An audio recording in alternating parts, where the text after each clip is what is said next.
Live from KPRC, this is a Decision 2018 special, the Texas Governor's Debate. And good evening. You are looking at the LBJ Presidential Library at the University of Texas in Austin as the candidates for Texas governor prepare to debate for the first time. We will bring you that debate in just about 1 minute. This is the first and only debate scheduled between Governor Greg Abbott and Democratic challenger Lupe Valdez. Tonight's debate will feature a moderator and 4 panelists, including our own Andy Sirota, who will ask questions about several topics. And our Ryan Korsgaard is in Austin tonight covering the debate. He joins us now with a quick look at the format for tonight's event. Ryan? Perhaps one of the more interesting debates, because keep in mind both candidates will actually be inside the LBJ library up here on the 10th floor, but there will not be an audience. The audience will be some distance away in a theater, a lecture hall, watching this by television. There will be supporters of each of the candidates, 150 in all. They all have tickets, so they won't actually be in the same room with the candidates. So it will be 60 minutes, an intense debate. There will not be an opening statement, but there will be closing statements. Each candidate will each get 60 seconds. Thank you, Ryan. And as we mentioned, our Andy Sirota is serving as one of the 4 panelists for tonight's debate. We will have a wrap of everything from Austin tonight at 10. The Texas Governor's Debate begins now. Constitution, it says Texas is a free and independent state. The governor holds the state's highest office. All political power is inherent in the people. And it's up to Texans. The faith of the people of Texas stands pledged. From the Rio Grande to the Red River, the Panhandle to the Gulf. When you can't find a way, you go out and make a way. Make it happen. They'll decide in November who leads the Lone Star State over the next 4 years. To make sure that Texas will remain the premier state and the greatest country in the history of the world. Tonight, 2 candidates debate the issues, setting the course for Texas on immigration, taxes, and how we help those in need. Listen closely tonight. See if you like what you're hearing from your candidate. Or are you willing to change your mind and your vote like an independent Texan can? Good evening. We are coming to you live from the LBJ Presidential Library on the campus of the University of Texas at Austin for the only Texas gubernatorial debate this election season. Hello, I am Robert Hadlock. I'm the anchor at KXAN News here in Austin. I'll be your host this evening for this Next Star Media Group special presentation. Let's first introduce you to our candidates who are here this evening. We begin with incumbent Governor Greg Abbott, who is seeking re-election, and his challenger, former Dallas County Sheriff Lupe Valdez. Before we get started, we first want to let you know that this debate will be seen on air and online in every Next Star Media Group market, covering the great state of Texas, from El Paso all the way to Texarkana. And we also have broadcast partners tonight airing this debate in Dallas, Fort Worth, San Antonio, and Houston. Let's introduce you to some of the partners that are here with us tonight. Here are the panelists for the debate. We have Steve Spriester. He's an anchor at KSAT in San Antonio. Norma Garcia is anchor representing Telemundo stations in Dallas, Fort Worth, San Antonio, and Houston. Julie Fine is a political reporter at NBC5 in Dallas, Fort Worth. And Andy Sirota, anchor and political reporter at KPRC in Houston.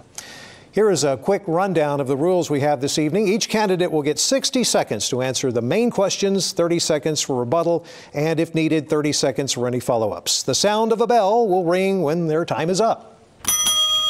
There are no opening statements, and candidates will get 1 minute for closing remarks. All questions will be asked and answered in English. We are also presenting an interactive experience for our viewers tonight. Follow the hashtag TXGovDebate. We have links to the results of a live focus group of undecided voters who will be grading the candidates and much more. We want to go to Steve Spriester to begin things off tonight. Thank you, Robert, and thank you, candidates, for being here this evening. Our first question: in the aftermath of mass shootings in Parkland, Florida, then hitting Texas at the First Baptist Church of Sutherland Springs and the Santa Fe High School, I've talked to many students who say they simply don't feel safe at school. You see it happen so often now. It could be a few weeks or a few months split apart. And And now it's kind of that thing where you expected. It's like you're expecting to wake up to find out that another student has lost their life today. In the wake of shootings in Texas and in Florida, Colorado, and Connecticut, we have heard politicians talk, but it seems few changes have been made. Before we get into details on how each of you would deal with this issue, I want to ask a question about arming teachers, and this is a simple show of hands. We're going to allow you to answer this question more thoroughly, but by a show of hands, raise your hand if you are for arming teachers in Texas schools. Thank you. Governor Abbott, you raised your hand. Explain why you are in favor of arming Texas teachers. Happy to, Steve. But first, if you don't mind, let me thank Nexstar for broadcasting this debate across the entire state of Texas. I want to say thank you to the University of Texas LBJ School for hosting this, and also want to thank Sheriff Valdez for participating in this. Listen, the reason why I support arming teachers is because it was one of the proposals that came out of the 3 days of roundtables that I conducted. Remember this, that in the immediate aftermath of the shooting that took place in Santa Fe, I went to the school in Santa Fe. I hugged those kids. I talked to the parents and the teachers. And then we had these roundtables to talk about very meaningful solutions, saying that never again should we allow this to happen, because schools are a place to learn, not a place for fear. And so in the aftermath of the 3 days of roundtables, we had multiple solutions, one of which was to give the choice to schools to arm people on the school, not necessarily teachers, but it could be a coach, it could be an administrator, it could be a staff member, does not have to be a teacher, which is very, very important. It's not the state mandating that teachers be armed, but allowing schools at their choice. Thank you, Governor. Thank you. Sheriff Valdez, you did not raise your hand on this issue. Why are you not in favor of arming Texas teachers? You know, every parent should have the right, and child should have the right to go to school and learn and come home safely. Teachers are understaffed, underpaid, under-resourced, and yet they continually do service to our community. Now, I've forgotten the first thing that I should have done is thank you all, and I will go back and thank you all, because it's important to thank the host, the people watching, the people behind the scenes, the library, and of course the governor. But I will continue to say, teachers should be teaching, not being armed and being the defense. I do believe that there should be some defense there, but teachers are not the ones. If they wanted to be armed, they should have gone to the military. But teaching, we continually fortify our schools, but we won't invest in education. We want to arm our teachers, but we won't pay them as the professionals that they are. I believe they should be there to teach and take care of the children as they're doing now. All right. Thank you, Sheriff. Governor, you have 30 seconds for a rebuttal if you choose to take it. I want to elaborate more on the conclusions that came out of the roundtables that I hosted, because there were more strategies other than just allowing officials at school to be armed. The main thing that came out was, for one, we have to enforce current law. Number two, the state must provide better mental health resources for students at school, for people in our state. And then the last thing is, we got to make sure that we provide alternatives in our school for them to be more secure. Some schools want to have metal detectors, other schools want to have other strategies. We need to give schools the strategies they choose to make sure their students are safe. Sheriff Valdez, you have 30 seconds. Yeah, and I agree with him. We do need to spend more on mental health resources.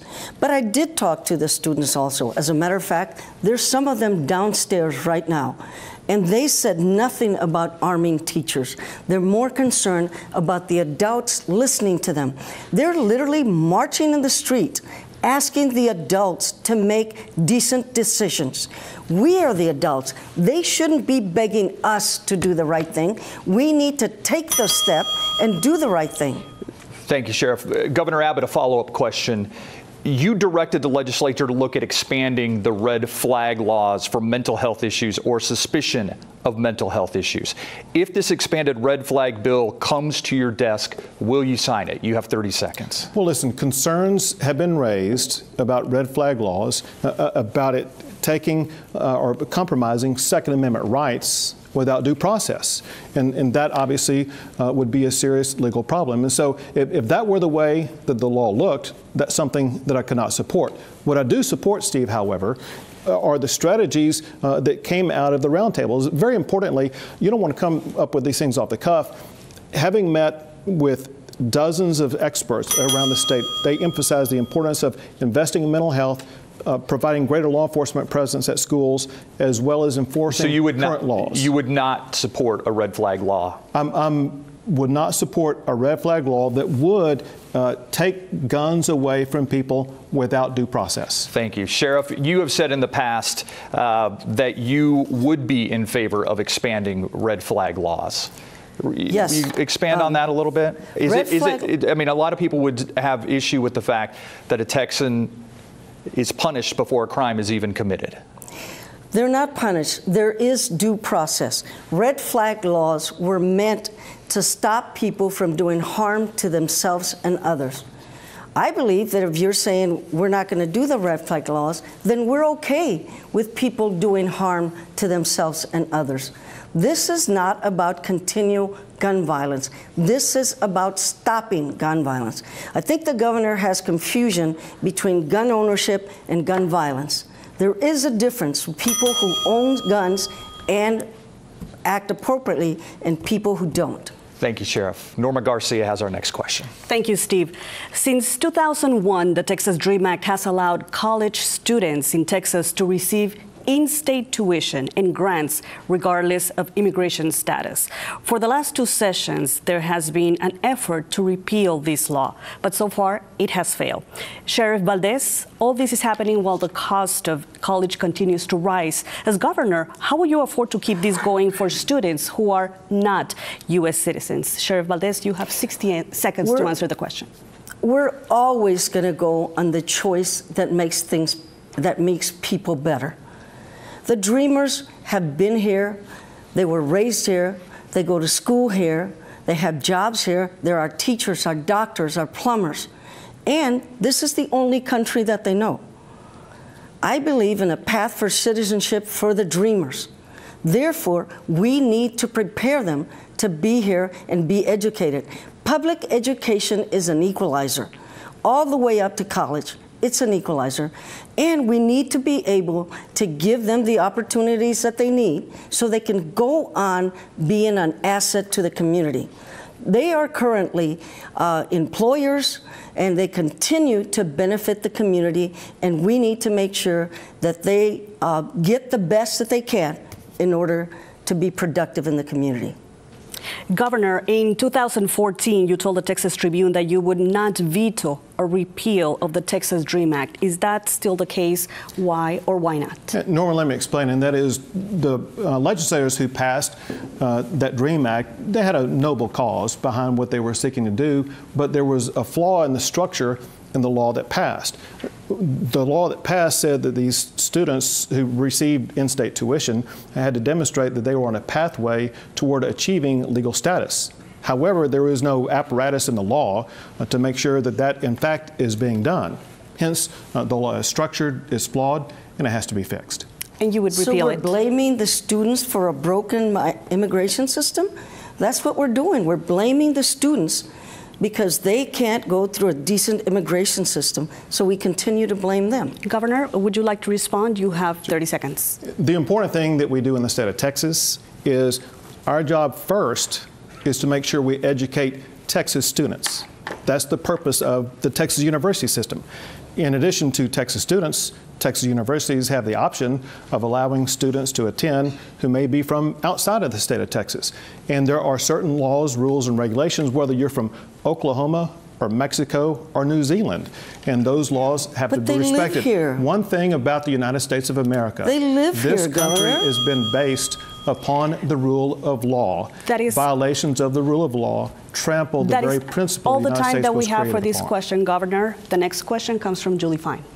Thank you, Norma. Many Texans pay property taxes, and a lot of that money that goes straight to school funding. A decade ago, state school funding was split nearly equally between the state funds and property taxpayers. Now, local property taxpayers are picking up nearly 10% more. Governor Abbott, what is one thing that you will do to specifically lower the property tax burden? You know, I've talked to Texans across the state of Texas over the past year, and they're absolutely fed up with skyrocketing property taxes, and they agree that no government should have the ability to tax you out of your home.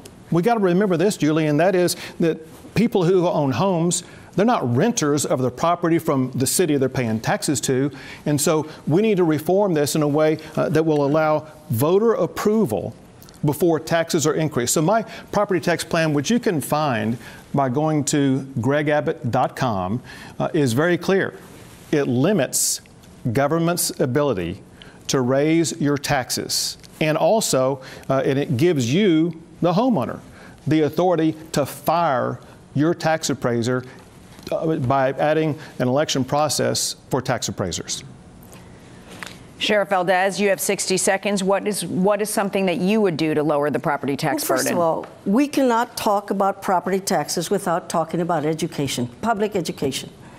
The governor says he doesn't want taxes raised, but he keeps putting less and less money into education. 10 years ago, it was over 40% or 45%. Now it's almost down to 30-something. And in this year, they're seeking to cost $3 billion more. I think it's funny how he says they can't raise taxes, but they pat themselves on the back and wink because they're pushing the burden down to the local communities. Every time they put less funds into education, the local community has to take up the slack. So therefore, they have to raise property taxes, homeowner taxes. It doesn't make sense to me that you keep pushing the burden down, but yet you won't allow them to do anything. The state needs to pay its fair share. Governor Abbott, you have 30 seconds. Cities and counties don't provide education, but they do raise your property taxes. They have the ability to raise your property taxes by 8% a year. You, the people at home, do you have the ability to give yourself an 8% raise every year? I don't think so. That's what cities and counties do. I want to limit the ability of cities and counties from being able to increase property taxes above 2.5% per year. The two most expensive things for property taxes are public education and health care. If you keep putting less money into this, they have to do something. They don't want to ignore their folks. They have to do something. So you're pushing the load on them and therefore bringing up the property taxes. The state needs to pay its fair share and quit dumping on the local community. Quick follow-up here. You both talk about what you'd like to do to lower the burden. However, how do you get the legislature on board? Last session, they could not agree on a property tax cap. One thing that I know I've experienced, that I know every legislator running for office this cycle has experienced, and that is they get complaints from homeowners across the state, and they're going to be coming back into a session knowing they have to do something about property taxes. The good thing about my property tax reform is that it reduces the Robin Hood reallocation of money, which goes directly to helping our schools. Sheriff, you have 15 seconds as well. It's still the same thing. You can't say it's their fault when you keep putting the load on them. We continually cut education funds, and yet they have to do something to keep educating the families there.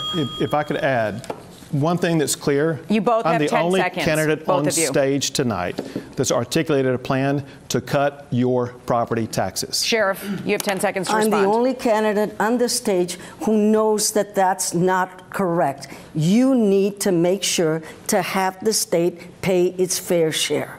Next question, Andy Sirota. Julie, thank you.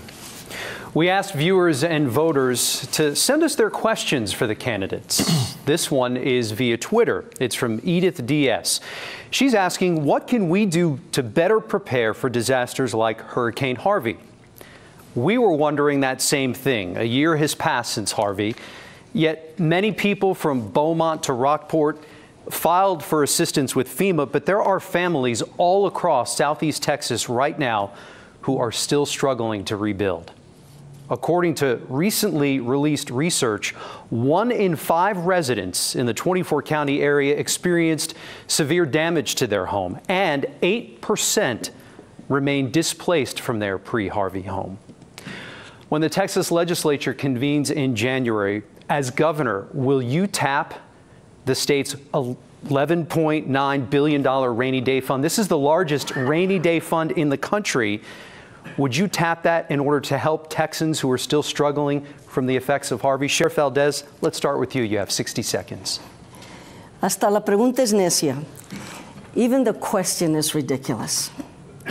First of all, my condolences go out to the families who are still struggling and suffering. When I visited Beaumont, Rockport, Houston, and all those areas, the families were still struggling to put their life together. A police officer or law enforcement, anytime there's a cry for help, they rush to the scene and do something about it. When the leaders of all of these areas called the governor and asked for help, his immediate response was, stop complaining, fill out the forms. And yet, we have a rainy day fund. He calls a special session for bathrooms, but does not call a special session when people are dying. The rainy day fund is the biggest savings account in the United States. Governor, it rained. Sheriff Valdez, thank you. Governor, you have 60 seconds to answer the question. I made almost 70 trips to hug and to help Texans who were affected by Hurricane Harvey. Understand this, when a disaster is declared, the governor has the authority to spend state money without having to call a special session to tap the rainy day fund. For example, we have and we are providing hundreds upon hundreds of millions of dollars to cities, counties, and schools, all of which will be repaid from the rainy day fund in the next session. But on top of that, the governor has the responsibility to negotiate with the federal government for federal disaster aid. I negotiated $30 billion to help rebuild Texas. That is more disaster aid fund than the state has received in response to a disaster in the history of the state of Texas. We have been able to amass the resources to ensure that we're going to be able to not just rebuild, but to rebuild Texas better than before Hurricane Harvey struck. So you're saying you will not tap the rainy day fund? To the contrary, next legislative session. No, to the contrary, to be clear what I just said, we've already spent money from the state budget that will be required to be drawn down from the rainy day fund. In a time of disaster, the governor has the authority to advance spend that money. So money has already been spent that will be required to be repaid from the rainy day fund. Point one, but point two is that we will be considering the multitude of other expenses that cities, counties, and schools have been dealing with to make sure they have the resources Governor they need. Abbott, thank you so much. Sheriff Valdez, you have 30 seconds for a rebuttal. It took forever for him to answer the call. Texans themselves went from all parts of Texas to try and help before he actually did something. As I said, law enforcement rushes to the scene when something is going wrong. We need a governor that's going to do the same thing, not just tell people to fill the paperwork. Governor Abbott, you have 30 seconds for a rebuttal. People watching on TV will remember this time a year ago. On a daily basis, I was on TV screens talking to you from the scene of what was going on. People will remember in Houston this month, September of last year, I was there giving Houston and Harris County in excess of $100 million at that time to help them with their needs. I provided checks to every jurisdiction that was affected to make sure that they were going to be having every dime they needed for debris removal. That's all the time we have for this question. Thank you. Steve Spriester has our next question. Thank you, Andy. For this next question, we're going to start with Governor Abbott. Earlier this year, House Speaker Joe Straus called for the State Preservation Board to take down this small plaque inside the Capitol building. It's been sitting in the Capitol since 1959. It honors soldiers who fought for the Confederacy. This plaque says the Civil War was not a rebellion and the underlying cause was not slavery. Nearly every historian in the country says that is wrong. As governor, you're chair of the State Preservation Board. If reelected, will you order the removal of this plaque? Why or why not? This plaque was put up at a vote by the Texas legislature. It's the Texas legislature with the responsibility to take it down. Should they take it down because of the factual inaccuracy? Absolutely. And I'll be working with the legislature on that issue this next session. But because the legislature was the body that put it up, it's the legislature's responsibility to take it down. I don't think a governor should unilaterally have the authority to be dismissive of an act of the legislature. If you can do that with one issue, you can do that with virtually any issue, and I think that raises questions. Sheriff Valdez, if you were elected governor, will you take down this plaque? You know, I come from a family that was needlessly abused by law enforcement. So I understand that oftentimes when someone has been hurt, there's distress and tension. First, do no harm. That's the first thing we have to look at. First, do no harm. Then, change the circumstances. And lastly, change the outcome. If that plaque is doing harm to someone, then we should come to the table and do something about it. Whether it's the legislator or somebody who puts up stuff in the buildings or whatever, we just need to take care of it and get it done. So you would take down that plaque? Yes. Governor, you have 30 seconds for a rebuttal. Again, I look forward to working with the legislature to address a plaque that's in the Capitol that has factually flawed information on it. But you will push legislators to do that? Yes. Thank you. Sheriff Valdez, you have 30 seconds. He promised a lot of the same things 4 years ago. If you look at some of the issues, these are some of the same issues that were coming up 4 years ago. Every 4 years, he agrees to do certain things, including giving teachers a raise, and it doesn't happen. We need to get things done and somebody to get in there and do them. Thank you, Sheriff. Norma Garcia with our next question. Thank you, Steve. Sheriff, we will start with you on this question, and this deals with border security. Soldiers, members of the military, have been sent to the border for more than 100 years. The current deployment of the National Guard is nothing new. Right now, there are about 250 Texans guardsmen along the border. Their stated duty is only to observe and report illegal activity. Do you think this is good use of our resources? And why should Texans pay for these deployments rather than solely the federal government? Sheriff Valdez, you have 60 seconds.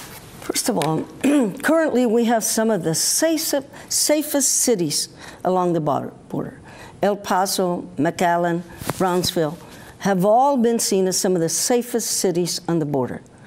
Yet we take $800 million and put troops on the border. We militarize the area. I would just hope that if he continues to do this, he gets the money from the federal government. This is a federal government issue. If we're talking about a crisis, then we should take that money and put it into a genuine Texas crisis. Public education, healthcare is things that will touch both parties, rural and urban areas, and all around. We need to put our money in Texas. Texas needs to use their money for things that will improve Texas, not things that the national government is supposed to be taking care of. Governor, 60 seconds. First, with my work with the federal government is paying for the tab for the National Guard on the border.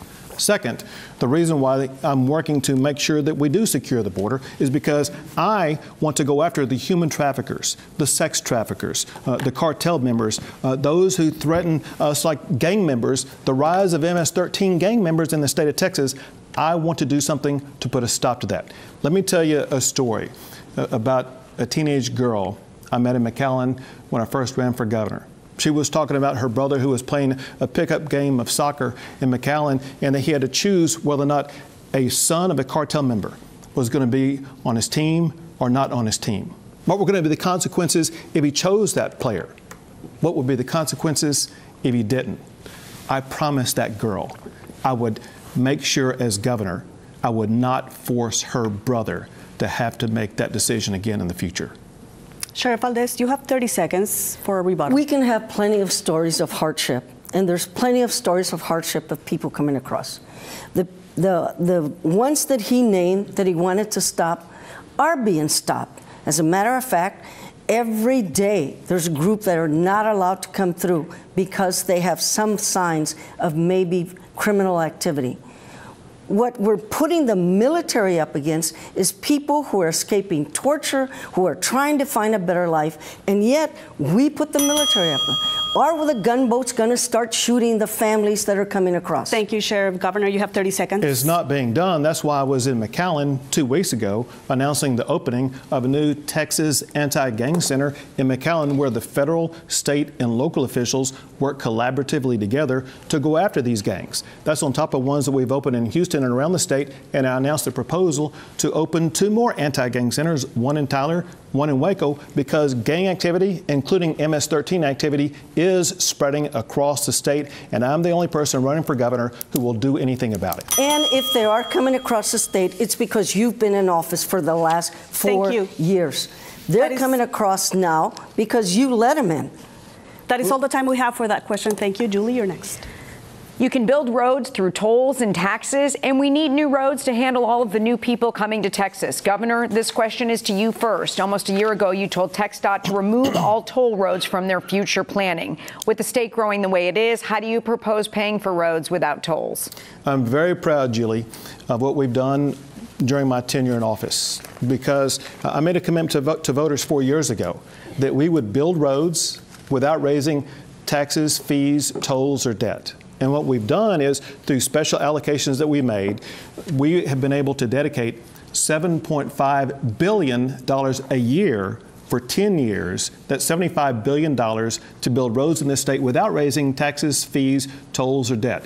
Texas now has the largest road building fund that's ever existed that I know of by any state in the United States of America without having to use taxes, fees, tolls, or debts to build roads. There are so many roads being built. If you drove down here from Dallas for this, you passed dozens of construction projects on I-35. The best business to be in today is the orange cone business, because we have so many roads being built across the state of Texas. Sheriff Valdez, you've said you're not in favor of toll roads. How do you plan on paying for needed roads in Texas? As he mentioned, we need to use the taxes that we're collecting right now for those purposes. We need to use the gasoline tax, the license tax, all of these that we had agreed to use for roads and other things. Yet that's not what they're being used for. We need to have our priorities and actually use the money that we've collected for the reason that we said we're going to collect it. And we need to use that for better highways instead of toll roads. Governor, you have 30 seconds. Well, we actually are aggregating all of those taxes, and we directed from the oil and gas severance tax and from sales tax. We dedicated revenue to make sure that this wouldn't be a 2-year deal, but to make sure it would be a decade-long deal, if not longer, to make sure that we're going to be building roads that accommodate growth. Julie, I got to tell you this. I talk to CEOs across the country that are moving their companies here from other states. They tell me one reason why they're moving to Texas. Texas has such a superior transportation infrastructure. Governor, thank you. Sheriff, you have 30 seconds. But they also need schools. And I have to go back to the fact that the state needs to pay its fair share for public education. All those people who come here, the job's main interest is employees, and they want a healthy and educated workforce. We need to start putting our funds into the future of Texas and putting more funds into public education and health care. We're going to stop you both there, and we're moving on to the next question with Andy Sirota. Julie, thank you. While the images of flooding are what most will remember for years to come, Hurricane Harvey's winds also tore through many coastal communities. That's where the Texas Windstorm Insurance Association, or TWIA, is supposed to step in. For hundreds of thousands of property owners in Texas, TWIA is their only option for windstorm insurance. So for nearly a year now, the KPRC Channel 2 investigative team has been examining TWIA's post-Harvey performance. One common storyline, Harvey victims say they're being shortchanged on their claims or not being paid at all. I have been given $65,000 now, but I'm at a halfway point. Since the governor appoints the insurance commissioner in Texas and that person appoints TWIA's board of directors, what will you do to make sure that homeowners are fairly compensated? And would you insist the state attorney general investigate TWIA? Sheriff Valdez, you have 60 seconds. Let's start with you. Well, first of all, we need to seriously take care of the insurance problem. A week before Harvey, our governor signed a law to give insurance more time to discuss whether they would pay or not. And then when Harvey happened, he wouldn't delay the enforcement of that law. And all these people were crying to the insurance, were calling out to the insurance to do something about it. We need to stop the pay-to-play appointments. And we all know about the whisper campaign of pay-to-play. We need to appoint people who will actually have the people's and the business aspect in mind, not just one side. We need to stop appointing people that donate to us, that take care of us and our friends and family. We need to appoint people to these boards that actually work in that area. So would you insist that the state attorney general investigate TWIA based on what you just told us? I'm going to do whatever I can to make sure that Texans get the better deal. Governor Abbott, you have 60 seconds to answer the question. One, I as governor expect TWIA to fully pay every valid claim, period. Two, if there's any delay in the payment of a claim, yes, I would expect the Attorney General to investigate. Three, I talked to the insurance commissioner about 6 months ago to make sure that TWIA claims were being paid quick enough. He showed me records at that time that as of that time, more than 95% of TWIA claims have been resolved. But let me make one last point, and that is there's an issue right now about TWIA insurance rates going up.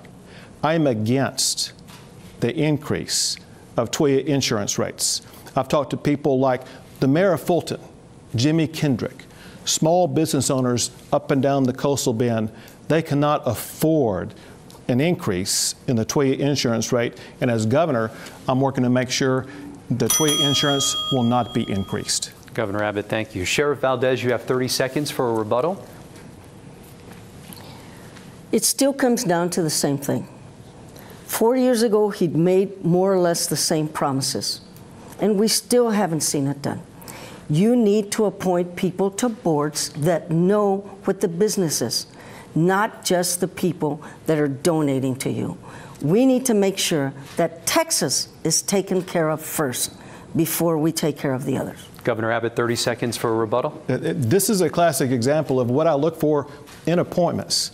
The person that I appointed to be in charge of the Insurance Commission is a lawyer who formerly specialized in insurance law, is a former state judge. And so this is a man who knows the subject area extremely well and is very competent. When I make appointments, I look for the best qualified person, someone who brings experience to the table, who will achieve the mission of making Texas better, period. So you're saying that if they donate to you, it doesn't matter? I could care less if anyone donates to me. My job is to make sure the state of Texas is run well. Thank you and I'm both. going to make sure I do that. Thank you so much. We're hoping you're enjoying tonight's debate wherever you're watching in the entire state of Texas. And a reminder, you can follow hashtag TXGovDebate on Twitter. You'll find links to a live focus group we're conducting right now. They're grading the candidates' performances. You'll also find supplemental information for all of our questions that we're asking here tonight. And now back to Steve Streeser, who will be asking the first of our individual questions of each candidate. Steve? Thank you, Robert. Governor Abbott, you called a special session in 2017. One of the items on the agenda was the legislation regarding bathroom privacy, which requires public school students to use the bathrooms based on their birth sex. There have been a number of issues raised with the measure, from business leaders worried about boycotts in the Texas economy to Joe Straus, the Speaker of the House, worried about personal costs of this bill, saying, quote, I don't want the suicide of a single Texan on my hands, end quote. Tonight, are you willing to say that if a bathroom bill lands on your desk next legislative session, that you will or won't sign it? Here's what I want to be very clear about. Because over the course of the past year, I've charted an agenda that will completely transform the state of Texas. And let me tell you the items that are on that agenda. It is to cut property taxes in Texas. It is to create more jobs. It is to cut regulations. It is to make our communities safer by arresting these very dangerous gang members. It is by making our schools safer, by getting rid of gun violence in schools. It is by ensuring that we make our state better, by helping our veterans who fought for our freedom, by giving them the economic opportunity they need and the health care they deserve, as well as making sure the state of Texas does everything we can to take care of the victims of Hurricane Harvey. That is going to be my agenda this coming session, period. The bathroom bill, if it comes to your desk, is not one of those priorities that I heard you mention. It's not on my agenda. Will you sign it if it comes to your desk? Well, I don't sign hypothetical bills. All I can tell you is what my agenda is, which I did, and what I'm going to be focused on during the session. Thank you, Governor. Sheriff Valdez, you have 30 seconds in rebuttal. You know, he listed gang members and several other things, and I'm almost wondering, does that mean that transgenders are gang members? Because that's what he was going after. There is a continual fear-mongering. And I don't believe in laws that start out with fear.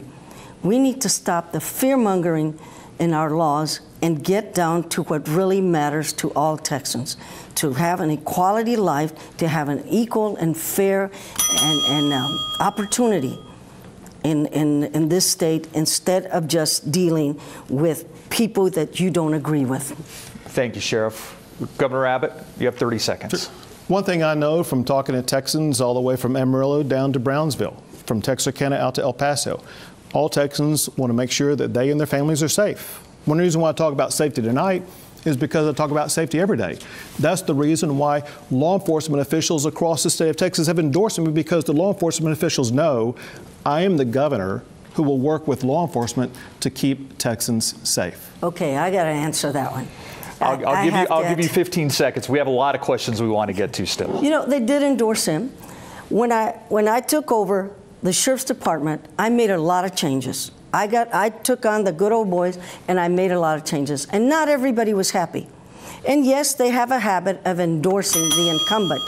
But the governor holds the purse, and he holds it with a vengeance. I personally know about that. So why wouldn't they endorse him? All right, thank you. Julie Fine with our next question. Sheriff Valdez, you've now paid your property taxes, but up until just a few months ago, you owed $12,000 in back taxes on 7 different properties that you own. Should Texans be concerned about you managing state finances? Not at all. I did what the average Texan does. Never was delinquent, but I made it in payments. I made decisions, as all Texans have to do. Do I pay this bill, that bill, or do I just extend the payments? That's exactly what I did. I extended the payments, which is what a lot of Texans would do. Never became delinquent. Let's get that very clear. Never became delinquent, but I also chose to not raise the rent of my renters so that I could just make it out in payments. Governor Abbott. I've always paid my property taxes on time. As a governor, I've ensured the state of Texas pays its bills on time. I balance a very conservative budget to make sure that we live within our means so that Texas will retain the high AAA rating that we have. Sheriff, would you like to add anything?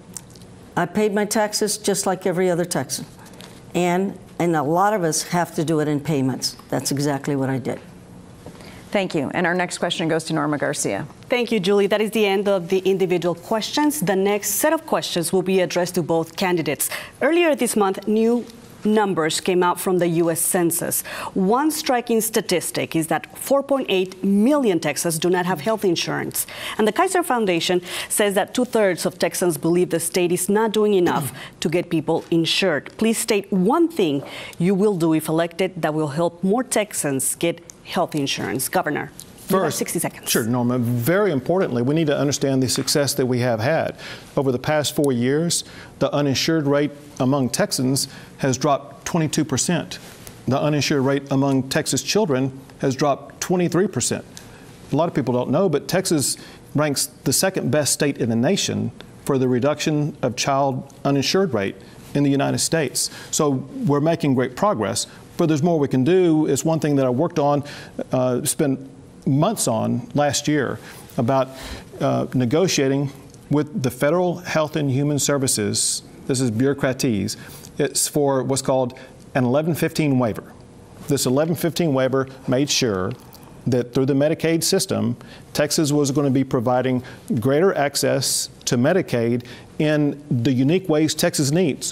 One problem with Medicaid across the board is it's a one-size-fits-all approach, and Texas doesn't fit the approach that may work for Kansas. By getting that waiver, I was able to craft an approach to ensure and cover more people in the state of Texas. Thank you, Governor. Sheriff Valdez, 60 seconds. 1 in 6 Texans do not have health insurance. We're the highest uninsured state in the United States. Yet, Texas leads the attack on pre-existing conditions. By the way, a pre-existing condition is that you're female and can get pregnant. So now you're being singled out because you're female.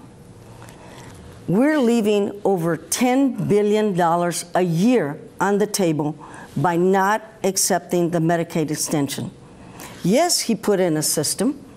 And the system, there was no accountability, there was no measurement, and as you saw time and time in the media, it was profit over pain and all those things. You put your friends in an organization, they make a lot of money, and the vulnerable suffer. We need to accept the Medicaid expansion, and we need to invest in rural communities that have become a medical desert. Governor Abbott, will you stop your attack on pre-existing conditions? You have 30 seconds to answer, Governor. First, on pre-existing conditions, let me be very clear to the people of Texas. Under no circumstances will you lose coverage for pre-existing conditions, period. If the ACA is repealed, for one, Congress has already made clear, emphatically, that they will make sure pre-existing conditions are covered. Second, I, as governor, will work to make sure pre-existing conditions in Texas will be covered. Separate from that, with regard to Medicaid expansion, understand this, and that is, if Texas, can I answer? Were to expand Medicaid the way she's talking about, it would put Texas taxpayers on the hook for billions of dollars more every single year out of their pocketbooks. It's just a certain percentage, and we're already paying that. It's called emergency hospital rooms. We're already doing that. So why don't we do it and accept over 1 million people on health care? Governor, you have quickly 10 seconds for a rebuttal on that. She wants to make a deal with the federal government that's $21 trillion in debt. That government will not be able to continue to match what they're doing right now. She's willing to write a blank check to the federal government that I will not write. We are out of time. We are out of time on that question. Norma, thank Andy, you. you are next. Thank you. We've got another question from Twitter tonight. This is from UFC Titan fans. He wants to know, what's your stance on marijuana legalization? Right now in Texas, only the sale of a specific cannabis oil for intractable epilepsy is legal. Sheriff Valdez, are you in favor of expanding the use of medical and recreational marijuana in Texas? You have 60 seconds. I'm in favor of expanding medical marijuana. Alcohol has no medical benefits, yet it's taxed and fined. We know that medical marijuana has some health benefits. Why can't we tax and fine those also? And as far as recreational marijuana, I think it's up to the people. The people need to decide whether that's going to be in Texas or not. I think every other state has let the people decide. We should do the same thing. Let the people decide whether we should accept other than medical marijuana. Governor Abbott, you have 60 seconds. Parents with children who have epilepsy approached me a couple of sessions ago about the possibility of what's called CBD oil for their children. I was moved by what they had to say. I agreed with them, and I'm the governor who signed into law the legalization of CBD oil. More recently, I've had discussions with veterans as well as parents of autistic children and others who make a very strong, compelling case about legalization of medical marijuana. I have seen, however, in other states that authorize that, abuses take place that raise concerns. So I'm still not convinced yet. However, one thing I don't want to see is jails stockpiled with people who have possession of small amount of marijuana. What I would be open to talking to the legislature about would be reducing the penalty for possession of 2 ounces or less from a Class B misdemeanor to a Class C misdemeanor. Sheriff Valdez, you have 30 seconds for a rebuttal. We agree on something. I believe in decriminalizing marijuana. And I honestly believe that often we have more in common than we have differences. And speaking of veterans, you know, I've heard plenty of doctors say they would much rather give the veterans, the mentally ill, others, marijuana than give them opioids, which are now legal. You can write a prescription for opioids and therefore have more problems with the people you prescribe that to than the medical marijuana. Governor Abbott, 30 seconds for a rebuttal. Again, we want to make sure that if this is done, it's going to have controls on it so abuses don't take place. We need to observe what's going on in other states. I do agree that we need to take all steps possible to make sure that we reduce opioid abuse. Thank you both for your answers. Steve Spriester has our next question. Thank you, Andy. Speaking of things that you two agree on, when it comes to family separations, Governor Abbott, you said, quote, "This disgraceful condition must end, and it can only end with action by Congress to reform the broken immigration system," end quote. Sheriff Valdez, you said, quote, "Where's our Texas heart?" Governor Abbott, give me a specific solution that's not being implemented right now that you would like to see when it comes to immigration and the border. You have 60 seconds for your answer. First, to be clear, and that is separating children from parents is always wrong. I was deeply disturbed when I heard about what was taking place, and I immediately called the United States Director for Homeland Security to inquire what was going on and what was being done to make sure it doesn't happen. And after multiple conversations, I was provided assurance that the separation of children from parents would end and would be a policy that would not happen again. In addition to that, however, I made clear both to the administration, but also most importantly to Congress, that if you look in the Constitution, this is Congress's authority only to fix a broken immigration system. And what we saw was a symptom of a far larger problem, and that is a broken immigration system. What Congress has to do is stop talking to cameras and start talking to each other in the Capitol building and start coming up with some solutions to our broken immigration system. Thank you, Governor. Sheriff Valdez. Obviously, we both agree that we have a broken immigration system. But what we don't agree on is the things that we do in Texas to stop some of that cruelty. Family separation was cruel, period. And it was first brought out as biblical, then we want to teach a lesson, then we want to do this. From the very beginning, it was cruel. Families should have never been separated. But there's a lot of things that we're doing that are causing fear-mongering also. The bathroom laws, the show me your papers law, all of these are nothing but fear-mongering that we sell as something else, but the truth is all we're doing is putting fear into communities. Show me your papers bill was one of the cruelest bills that has ever been signed. Law enforcement, schools, churches, businesses all came up and said this is a bad bill, but it was still passed. Time to stop the hate. Thank you, Sheriff. Andy Sirota with the next question. Steve, thank you. We've asked a lot of tough questions tonight, so we want to give voters a chance to get to know more about each of you on a personal level. You both came from different backgrounds, but your parents raised you as Texans. Can you share and describe a personal moment in your life where you felt Texas proud? Governor, you have 30 seconds. Well, the a lot of moments in my life when I felt Texas proud, whether it be when I was a kid growing up in Wichita Falls or playing Little League Baseball in Longview or playing high school football in Duncanville. But listen, I think speaking for all of us, there's no moment in Texas history that has made me more proud than to see the way our fellow Texans responded to Hurricane Harvey. That's what Texas is all about. These people on their own who got their own boats out to go rescue other people. It didn't matter who you were, what race you were. All that matters is you were a Texan, and a Texan was going to help you out. Thank you, Governor. Sheriff Valdez, you have 30 seconds. There's two things I want to bring out. First of all, he touched on one of them, is Texans helping Texans. We do this quite well. And nobody asks what party you belong to when they come to help. The other thing that made me so proud of being a Texan is that I came from the poorest zip code in San Antonio and a migrant worker, from crop fields to classroom to candidate. From the poorest zip code in San Antonio to be able to be the candidate for governor and the governor of Texas. Sheriff Valdez. One of the proudest Texas moments. Thank you so much. It's gone by quickly. Time now for closing statements. Sheriff Valdez, you are first and you have 60 seconds.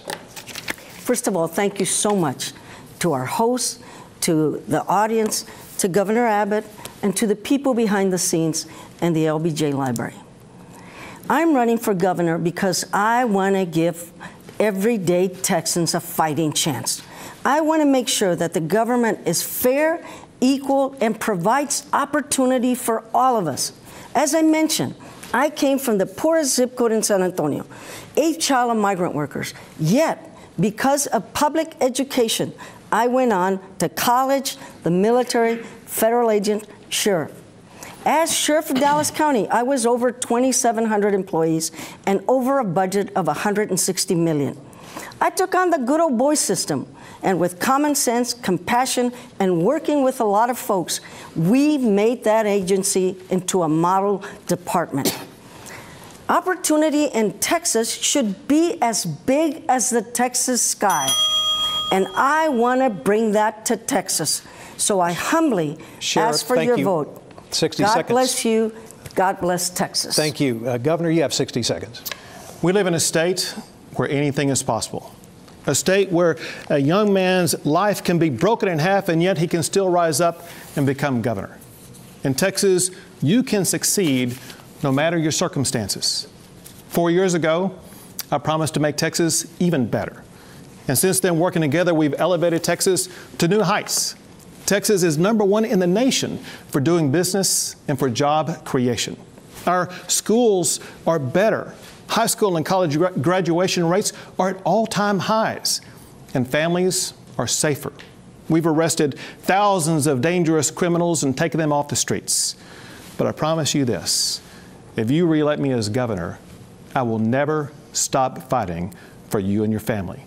Together, we're going to keep Texas the premier state in the greatest nation in the history of the world. Governor, Sheriff, thank you so much for being with us tonight. We want to thank the LBJ Foundation for being our host venue tonight. A special thank you to our candidates again, and KPRC, KSAT, KXAS, and Telemundo for helping us put this all together this evening. For our Next Star Media Group stations, coverage continues right now with a special post-debate program and in-depth analysis. See how our focus group of undecided voters rated the candidates' answers tonight. Reminder, Election Day, Tuesday, November the 6th. Early voting opens up statewide October 22nd. Get out there and exercise your right to vote. Thank you for joining us, and good night from Austin.